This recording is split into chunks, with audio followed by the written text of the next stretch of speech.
Corona की दूसरी लहर के नुकसान से अभी देश उभर ही रहा है कि इस बीच खबर यह आई कि तीसरी लहर के लिए भी देश को पुख्ता तैयारियां कर लेनी चाहिए, क्योंकि तीसरी लहर का आना तय है।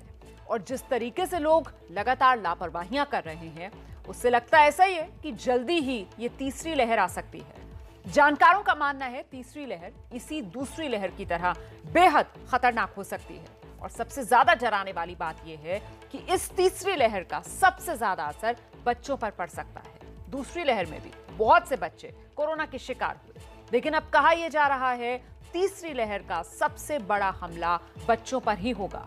इसीलिए हमारे पास अपने बच्चों को कोरोना की तीसरी लहर से बचाने के लिए एक ब्लूप्रिंट होना चाहिए। कवर स्टोरी आज इसी पर देखिए।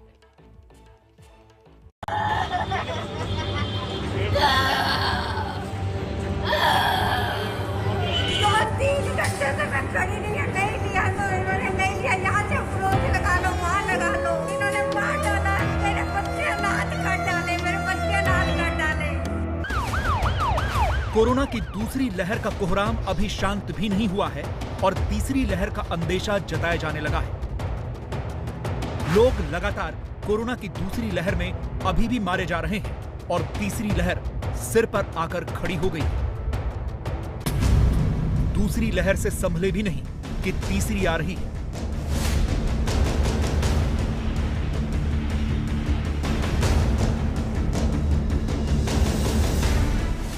यह कहा जा रहा है कि कोरोना की तीसरी लहर बच्चों के लिए सबसे ज्यादा खतरनाक हो सकती है। देश के सबसे बड़े सरकारी बैंक एसबीआई ने कोरोना महामारी के दौरान अर्थव्यवस्था की परफॉर्मेंस को लेकर एक रिपोर्ट तैयार की है और इसी रिपोर्ट में कोरोना महामारी की तीसरी लहर के बारे में बताया गया है। आपको बता दें कि इसके पहले एसबीआई ने कोरोना महामारी की दूसरी लहर के बारे में भी सरकार को आगाह किया था। एसबीआई के इस रिपोर्ट में कोरोना की तीसरी लहर के बारे में काफी महत्वपूर्ण बातें लिखी गई हैं। जैसे रिपोर्ट में लिखा है कि कोरोना की तीसरी लहर दूसरी लहर जितनी ही खतरनाक होगी। कोरोना की तीसरी लहर 98 दिनों तक रह सकती है। एसबीआई की यह रिपोर्ट डरा रही है क्योंकि देश ने कोरोना की दूसरी लहर को बहुत बुरी तरह से झेला है। कोरोना की दूसरी लहर में ज्यादातर लोगों ने अपने घर वालों, रिश्तेदारों, दोस्तों या जानने वालों को खोया है। 20 लोगों की मौत।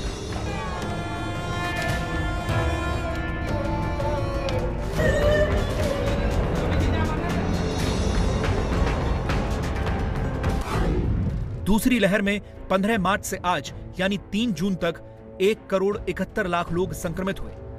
हर दिन नए संक्रमण के केस 4,14,000 तक पहुंच गए थे। अकेले मई में कोरोना के 90 लाख से ज्यादा मामले रिपोर्ट हुए। 15 मार्च से 3 जून तक 1,79,000 लोगों की मौत हुई। अब एसबीआई कह रहा है कि भारत के लिए तीसरी लहर भी इस दूसरी लहर जितनी ही खतरनाक होने वाली है। लेकिन अपनी रिपोर्ट में एसबीआई ने एक उम्मीद भी जगाई है। रिपोर्ट में लिखा है कि अगर भारत तीसरी लहर के लिए अच्छे से तैयार रहता है तो गंभीर रूप से बीमार होने वालों की संख्या कम होगी, जिसकी वजह से मरने वालों की तादाद भी कम होगी। अगर तीसरी लहर में गंभीर केस 20% से 5% पर आ गए तो मरने वालों की संख्या 40,000 तक कम हो सकती है, जबकि दूसरी लहर में 1,70,000 से ज्यादा लोगों की मौत हो चुकी है। एसबीआई ने तीसरी लहर में सबसे ज्यादा खतरा बच्चों के लिए बताया है। एसबीआई की रिपोर्ट में कहा गया है कि भारत को 12 से 18 साल के बच्चों का टीकाकरण करना होगा, क्योंकि इस एज ग्रुप के बच्चों को तीसरी लहर से सबसे ज्यादा खतरा है। भारत में 12 से 18 साल के बच्चों की संख्या 15 से 17 करोड़ है। भारत को इस एज ग्रुप के लिए एडवांस में टीके खरीदने होंगे। दिल्ली के एम्स अस्पताल में भारत बायोटेक की कोरोना वैक्सीन कोवैक्सीन का बच्चों पर ट्रायल शुरू हो रहा है। मई में डीसीजीआई की तरफ से बच्चों के फेज 2 और फेज 3 क्लिनिकल ट्रायल की अनुमति मिल चुकी है। अब अस्पताल की एथिक्स कमेटी से ट्रायल की अनुमति लेनी होगी। इस ट्रायल में बच्चों को 3 ग्रुप में बांटा गया है। पहला ग्रुप है 12 से 18 साल, दूसरा है 6 से 12 साल और तीसरा है 2 से 6 साल। अभी सेफ्टी कंसर्न और देखने के लिए, इम्यूनोजेनिसिटी देखने के लिए तो सेम जैसे एडल्ट में किया गया वैसे ही बच्चों में भी किया जाएगा। जब एथिकल अप्रूवल आ जाएगा तो उसके बाद रिक्रूटमेंट शुरू हो जाएगा, प्रक्रिया सारी शुरू हो जाएगी, वैक्सीनेशन स्टार्ट हो जाएगा बच्चों का। अगर बच्चों पर वैक्सीन का ये ट्रायल सफल रहा तो भारत के पास बच्चों के लिए भी स्वदेशी वैक्सीन होगी, नहीं तो बच्चों के लिए विदेश से फाइजर और मॉडर्ना जैसी वैक्सीन मंगानी होंगी, जिनका बच्चों पर ट्रायल सफल रहा है। ये इसलिए जरूरी है क्योंकि इस बार भी कोरोना बच्चों पर कहर बनकर टूटा है। कर्नाटक में 18 मार्च से 18 मई तक 0 से 9 साल तक के करीब 40,000 बच्चे संक्रमित हुए। इसी तरह से मध्य प्रदेश में पहली और दूसरी लहर में 18 साल तक के 54,000 बच्चे संक्रमित हुए। उधर महाराष्ट्र के सिर्फ एक जिले अहमदनगर में 10,000 बच्चे संक्रमित हुए। उत्तराखंड में अप्रैल और मई में करीब 3,000 बच्चे संक्रमित हुए। राजस्थान में अप्रैल और मई में 10 साल तक के 3,500 बच्चे संक्रमित हुए। हालांकि अच्छी बात यह है कि ज़्यादातर बच्चों में कोरोना के कोई लक्षण नहीं आते और वो जल्दी ही ठीक हो जाते हैं, लेकिन कोरोना से संक्रमित हुए कई बच्चों को एक नई मुसीबत का सामना करना पड़ रहा है। ये कोरोना के बाद होने वाली बीमारी है जो देश भर में कोरोना से संक्रमित हुए कई बच्चों में दिख रही है। बच्चों में कोविड जब आता है तो उसके दो रूप हैं। एक रूप जिसकी चर्चा मैंने अभी करी, कोविड की इन्फेक्शन हुई, बुखार हुआ, खांसी जुकाम हुआ, रिकवरी के 2 या 6 हफ्ते बाद, 2 से 6 हफ्ते तक बाद कुछ बच्चों में थोड़े से प्रोपोर्शन में दोबारा कभी फीवर आता है, बॉडी पे रैश आता है, ऐसा लगता है कि बीमारी एक सिस्टम में नहीं है, निमोनिया की लंग में नहीं है, सब जगह जगह पे फैली गई है। तो इस सिंड्रोम को मल्टी सिस्टम इन्फ्लेमेटरी सिंड्रोम कहा जाता है। दरअसल कोरोना के कुछ हफ्तों के बाद बच्चों में मल्टी सिस्टम इन्फ्लेमेटरी सिंड्रोम की शिकायत देखने को मिल रही है। इस बीमारी के बहुत से लक्षण होते हैं और अगर वक्त पर उन्हें पहचान लिया जाए तो इलाज भी मुश्किल नहीं है, इसलिए इसके लक्षणों को जानना जरूरी है। MIS-C से ग्रसित बच्चों में ज्यादातर सांस लेने में परेशानी की शिकायत होती है। इसके साथ ही बच्चे के सीने में दर्द भी हो सकता है। इसके अलावा होंठों पर सूजन, चेहरे पर सूजन भी इस बीमारी के लक्षण हैं। बच्चों को खांसी आती है और कभी-कभी उसकी आंखें भी लाल हो जाती हैं। कुछ बच्चों के शरीर में चकत्ते भी देखने को मिले हैं। हरियाणा के पानीपत में बच्चों में इस सिंड्रोम के संकेत मिले हैं। पानीपत के इस अस्पताल में इस सिंड्रोम से ग्रसित 3 बच्चे भर्ती हैं। तीनों के ही परिवार में कोई न कोई कोविड पॉजिटिव था या फिर ये बच्चे खुद संक्रमित हुए थे। जो समझिए एक तरह का पोस्ट कोविड सिंड्रोम है कि ये वो उन बच्चों में देखा जाता है कि जिनका कोविड वायरस को एक्सपोजर पिछले 1 से 3 महीने में ऑलरेडी हो चुका है। उस टाइम पे हो सकता है इन बच्चों में कोई सिम्टम ना आए हो या हल्का फुल्का फीवर होकर ठीक हो गया हो। 3 महीने के बाद जब ये बच्चों में इस तरह का ये MIS-C के रूप में आता है और फिर हम एंटीबॉडी टेस्ट कराते हैं तो उसमें पता चलता है कि बच्चे का ऑलरेडी एक्सपोजर हो चुका है। और प्रॉपर हिस्ट्री लेने पे कहीं ना कहीं फैमिली में या तो किसी को मिलेगा या बच्चा किसी ऐसे कोविड पॉजिटिव के कांटेक्ट में कभी ना कभी आया होगा। उधर बिहार के पटना में एक 8 साल के बच्चे में अजीबोगरीब लक्षण मिले हैं। ये निशांत है। नॉर्मल टेस्ट में ये पता नहीं चला कि उसे कोरोना है या नहीं। CT स्कैन होने पर पता चला कि बच्चे का 90% फेफड़ा संक्रमित था और साथ ही लिवर और किडनी तक खराब हो चुकी थी। हैरानी इस बात की है कि बच्चे के माता पिता या भाई बहन को कोई संक्रमण नहीं हुआ था। हॉस्पिटल मरौरा में ले गया सुबह, वहाँ दिखाए और वहाँ 70 लेवल बताया गया, वहाँ ICU में चढ़ाए, वहाँ से छपरा ट्रांसफ़र किया गया सदर में। छपरा में हमने पूरे जांच करने के बाद डॉक्टर ने हमारा पटना IGMS में रेफ़र कर दिया। मेरा एडमिट हुआ, वहाँ से सुबह PICU में ट्रांसफ़र हुआ, वहाँ से मेरा बच्चा अभी के डेट में ठीक है। तो अमूमन ऐसा देखा नहीं जाता है। कोविड में जनरली लंग यानी फेफड़े का ही संक्रमण होता है, किडनी और लिवर को कोई संक्रमण नहीं होता है। तो ये मैं जब भर्ती हुआ था तो इसका 16 लीटर पर लीटर के हिसाब से ऑक्सीजन सप्लाई से ये मेंटेन कर पा रहा था। इलाज शुरू हुई, इलाज के 2-3 दिन के बाद मरीज स्टेबलाइज किया और स्टेबलाइज करने के बाद तब लोग इसको जो बच्चे का ICU स्पेशल ICU होता है वहाँ ले आए हम लोग। पिछले 10 दिनों के इलाज के उपरांत इनका लिवर और किडनी दोनों नॉर्मल हो गया है। ईश्वर न करे, लेकिन अगर तीसरी लहर में हमारे बच्चों में ऐसे लक्षण पाए जाएं, तो क्या हम इसके लिए तैयार हैं?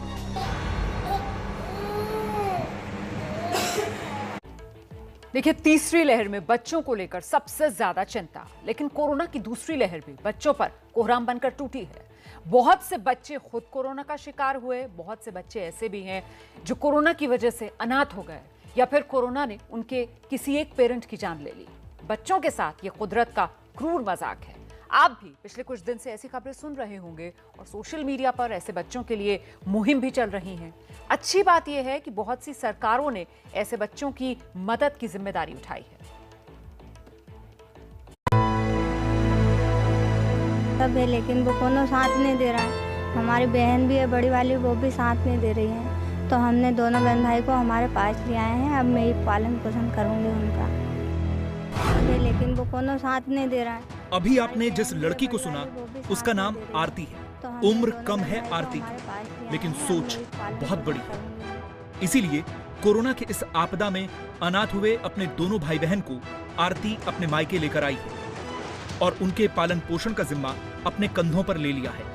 लेकिन कोरोना के इस आपदा में अनाथ हुए हजारों बच्चों में हर किसी के पास आरती जैसी बहन कहां है। और यही वजह है कि केंद्र सरकार के साथ साथ देश के तमाम राज्यों की सरकारें इन अनाथ बच्चों को लेकर फिक्रमंद हैं और उनकी मदद के लिए कदम भी उठा रही हैं। उत्तर प्रदेश में मुख्यमंत्री योगी आदित्यनाथ की सरकार और मध्य प्रदेश में मुख्यमंत्री शिवराज सिंह चौहान की सरकार ने ऐसे बच्चों को सहारा देने के लिए एक नहीं कई कदम उठाए हैं। यूपी की बात सबसे पहले हम इसलिए कर रहे हैं क्योंकि आंकड़े कहते हैं कि कोरोना काल में अनाथ हुए बच्चों की संख्या यूपी और एमपी में बहुत ज्यादा है।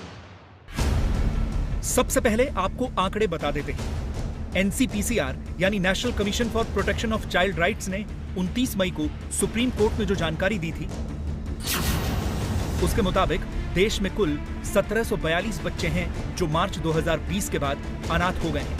7464 बच्चे ऐसे हैं जिनके माता या पिता में से किसी एक की मौत हुई है। 140 बच्चों को परिवार ने छोड़ दिया है।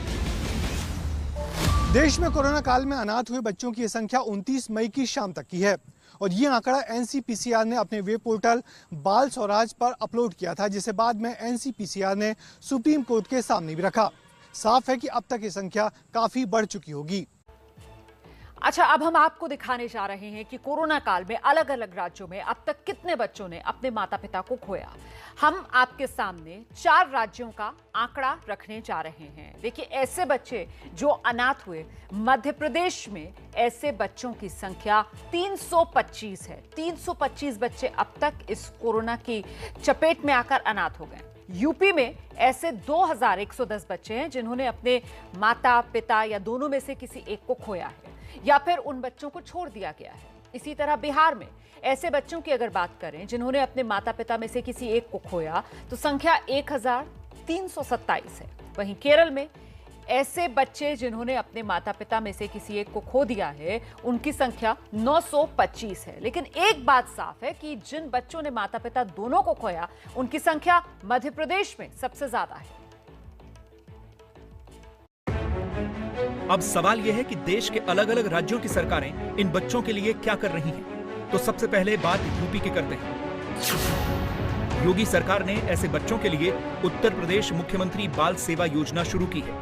इस योजना के तहत अनाथ हुए हर बच्चे को हर महीने 4000 रुपए की आर्थिक मदद की जाएगी। 10 साल की उम्र तक उन्हें राजकीय बाल गृह में रखकर उनकी देखभाल की जाएगी। बच्चियों की शादी के लिए 1,01,000 रुपए की राशि मुहैया कराएगी। स्कूल कॉलेज में पढ़ाई कर रहे ऐसे बच्चों को राज्य सरकारें टैबलेट देंगी।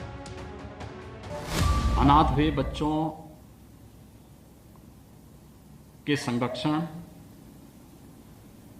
और उनकी देखभाल के लिए एक विशेष योजना को लागू करने का निर्णय लिया है। ऐसे बच्चों को वयस्क होने तक, यानी जब तक वो बच्चे अपने पैरों पर खड़े होते हैं, तब तक ऐसे बच्चों की देखभाल के लिए 4000 रुपये प्रति बच्चा, प्रति बालक या बालिका वित्तीय सहायता उपलब्ध कराएगी उनके गार्जियन को या उनके केयर टेकर को। ऐसे अनाथ बच्चों की कई कहानियां पिछले दिनों मध्य प्रदेश से सामने आई। सीहोर में पिछले दिनों ऐसे कई परिवार सामने आए जहां माता पिता की मौत के बाद बच्चे अनाथ हो गए। मुख्यमंत्री शिवराज सिंह चौहान ने खुद सीहोर जाकर इन बच्चों के बारे में जानकारी ली थी। ऐसे कोई बच्चे अनाथ नहीं रहेंगे, उनको 5,000 रुपया पेंशन देने की शुरुआत की जाएगी। उनकी पढ़ाई लिखाई की चिंता, उनको निःशुल्क राशन, उनके घर की परिक्रमा। हमारे बच्चे अपने रहते हुए कोई बच्चा अनाथ नहीं रह सकता, अपने बच्चे उनकी भी पूरी चिंता करेंगे। मध्य प्रदेश सरकार ने कोरोना में अनाथ हुए बच्चों के लिए मुख्यमंत्री कोविड-19 बाल सेवा योजना शुरू की है। इस योजना के तहत 5,000 रुपए महीने की आर्थिक मदद, मुफ्त राशन, 12वीं तक सरकारी स्कूल में मुफ्त शिक्षा और निजी स्कूल में पढ़ाई के लिए सालाना 10,000 रुपए। इसके अलावा कॉलेज में पढ़ाई का खर्च भी सरकार उठाएगी। इस योजना के तहत उन बच्चों को कवर किया जाएगा जिनके माता पिता की मौत 1 मार्च 2021 से 30 जून 2021 के बीच हुई हो। मध्य प्रदेश की सरकार ऐसे बच्चों की मदद के लिए किस कदर संवेदनशील है, इसका अंदाजा इस बात से लगाया जा सकता है कि जिस दिन योजना शुरू हुई उस दिन 130 परिवारों के 173 बच्चों के खातों में 5-5 हजार रुपए की आर्थिक मदद पहुंचा दी गई। इस प्रकार अब तक 194 बच्चों को ये मदद दी जा चुकी है। मध्य प्रदेश ने सिर्फ अनाथ बच्चों की मदद के लिए पहल नहीं की। शिवराज सरकार की कोशिश ये भी है कि आगे और बच्चे अनाथ न हों, इसलिए बच्चों के माँ बाप को भी कोरोना का कवच देने के लिए कदम उठाए जा रहे हैं। एक तरफ जहां हमने स्वास्थ्य सेवाओं के सुदृढ़ीकरण का फैसला किया है और विशेषकर बच्चों के लिए अलग अलग स्तरों पर विशेष वार्ड बनाने का फैसला किया है, हमने ये फैसला भी किया है कि जिन माता पिता के बच्चों की उम्र 12 साल से कम है उनको टीकाकरण में हम प्राथमिकता देंगे, क्योंकि किसी बच्चे को अगर संक्रमण हुआ तो उसके साथ माता या पिता का रहना बहुत आवश्यक है। इसलिए हमने ये फैसला भी किया है कि जिन बच्चों को शिक्षा के लिए, शिक्षा प्राप्त करने के लिए विदेश जाना है उनको भी हम प्राथमिकता के आधार पर टीके लगाएंगे ताकि वो सुरक्षित विदेश जा सकें और शिक्षा प्राप्त कर सकें। मध्य प्रदेश और उत्तर प्रदेश के अलावा देश के कुछ और राज्यों की सरकारों ने भी पिछले कुछ दिनों में इस तरफ फोकस किया है। साथ ही केंद्र सरकार भी अनाथ हुए बच्चों को लेकर काफी गंभीर है। जिन बच्चों ने अपने माता पिता दोनों को खो दिया उन्हें पीएम केयर्स फंड की तरफ से मदद मिलेगी। ऐसे बच्चों के नाम 10 लाख रुपए का फिक्स डिपॉजिट करवाया जाएगा। 10 साल से कम उम्र के बच्चों को केंद्रीय विद्यालय या निजी स्कूल में दाखिला मिलेगा। पढ़ाई का खर्च पीएम केयर्स फंड की तरफ से उठाया जाएगा। दिल्ली सरकार ने भी ऐसे बच्चों को मुफ्त शिक्षा देने का ऐलान किया है। महाराष्ट्र में कोरोना काल में अपने माता पिता को खोने वाले 162 बच्चे हैं। महाराष्ट्र सरकार ने उनके अकाउंट में 5 लाख रुपए जमा करवाने का फैसला किया है। दोनों भी माँ और बाप गुजर चुके हो, उनके अकाउंट में हम लोग 5 लाख रुपए डाल रहे हैं और उनको वो पैसे 21 साल के वो बच्चे हो जाएंगे तब उनको वो पैसे मिलेंगे। हम लोगों ने टास्क फोर्स निर्माण की है और वो टास्क फोर्स ये देखेगी कि इन पैसों का गैर व्यवहार नहीं हो, उनके बिना वो पैसे नहीं डाल सकेंगे और उनके बिना निकाल भी नहीं सकेंगे। हरियाणा, बिहार, राजस्थान, उत्तराखंड, ओडिशा और असम समेत कई राज्यों की सरकार भी उन बच्चों की मदद के लिए तैयार हैं जिनके सिर से माँ बाप या फिर किसी एक पेरेंट का साया उठ गया हो। तो अच्छी बात है कि सरकारें ऐसे बच्चों की जिम्मेदारियां उठा रही हैं, लेकिन कहीं ऐसा ना हो कि बच्चों को सरकारी मदद मिल ही ना पाए, क्योंकि सरकारी सिस्टम कई मामलों में ये लिखकर देने को तैयार ही नहीं है कि मौत कोरोना से हुई है। और अगर इन बच्चों के साथ भी ऐसा ही हुआ तो फिर उन्हें मदद कैसे मिलेगी, आप खुद सोचिए।